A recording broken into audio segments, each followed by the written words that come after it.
So guys, I thought let's discuss ishow yethu esanakuqala emnandi ku-SABC1 called Amalanga Awafani. Okay, so the show started on the 28th of April. It's plays on SABC1 Monday to Friday at 6:30 in the evening.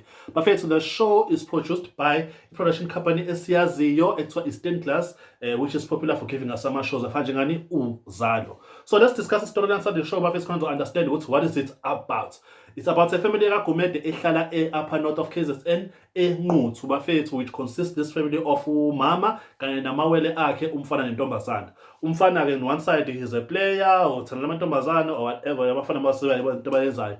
And then uSesibanja in conjunction with ubrother wakhe, they are trying to get off a music maskandi group off the ground. And bayimisela ukuthi cha umculo wabo uzoya phambili. Kwathi ngelinye ilanga umama ehle nomngane wakhe wacela kumngane wakhe ukuthi ngani ngicela ungiboleka imali engango 350. I just want to go and buy i-lotto ticket. Umuntu othandayo ukuthenga ama-lotto ticket bandla umama ahamba ayothenga umngane amboleka imali ahamba ayothenga. Uma sebebuya ntamba mase kuyisikhathi draw athi inamba vele imeshe le ticket. Ho ngawuwina madoda imali. Lapho imali is 20 million rands. Can you imagine? Now this is what happens. Uma esawinile 20 million umngane athi hawu manje ngoba phela usuwinile swine sobabili ngoba phela 350 uthole kumina. Hayi umama athi hayi no ungayisho lento leyo. 350 ngizokunikeza wona ayekho inkinga. In fact ngizokunikeza futhi kancane ngithi phezulu kanyana kancane ngoba phela uphemile but hayi ukuthi lo 20 million nokhathi nawo. Hayi baxabane umama avele ukuxabana lokho kwanti khuphuka ushukela ngazi kwakhuphuka nani wabe seyaquleka. Hey kwafika ingane kwakushona kwakhe umama.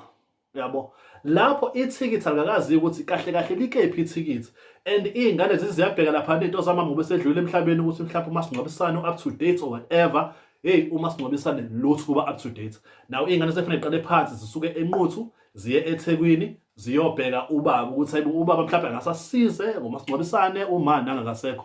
Yabo hawu izingane ke zihambe ke ziyobheka ke lapha yana ubaba. Ayizihambe ke ziyahayika ke kinqi isithupha ke kwayonke lento leyo ke kanjani zezimthola ubaba uthi hayi ubaba sinesimo la uma usevele wadlula emhlabeni and umasingcwabisane wakhe was not up to date. Manje sizoyimisa kanjani ke lento? Hey ubaba kasho usenomndeni lapho unkosikazi unezingane like fully fresh family. Hey ubaba vele ayishaya isipayithu ingane athi anivumele ukusitimela na ayigubhe. Hey on the other side of town eNquthu umngane kamama ubhizi uyabheka lapha uyapetula endlini ukufuna leli thikithi leli ukuthi leli thikithi ngiyalidinga khona ezolithathela for herself.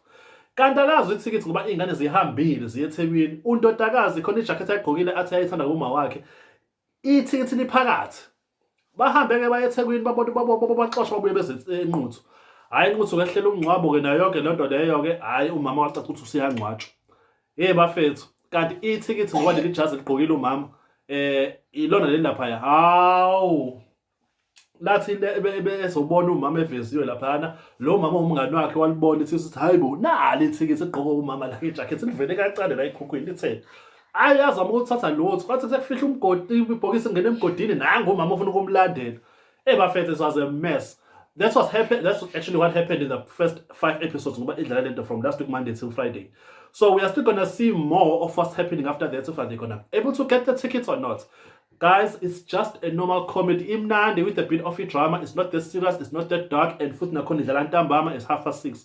So I would assume it is kind of like family friendly. It's a nice show. It's a telenovela. Let's just see how far is it gonna go.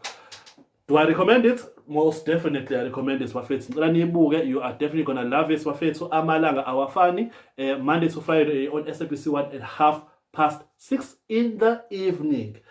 Thank you for coming through. My name is Adzad. Please do not forget to subscribe on this channel. Here's a subscribe button. Let's discuss it on the comments. That I missed, or do you have any suggestions? Let's talk more.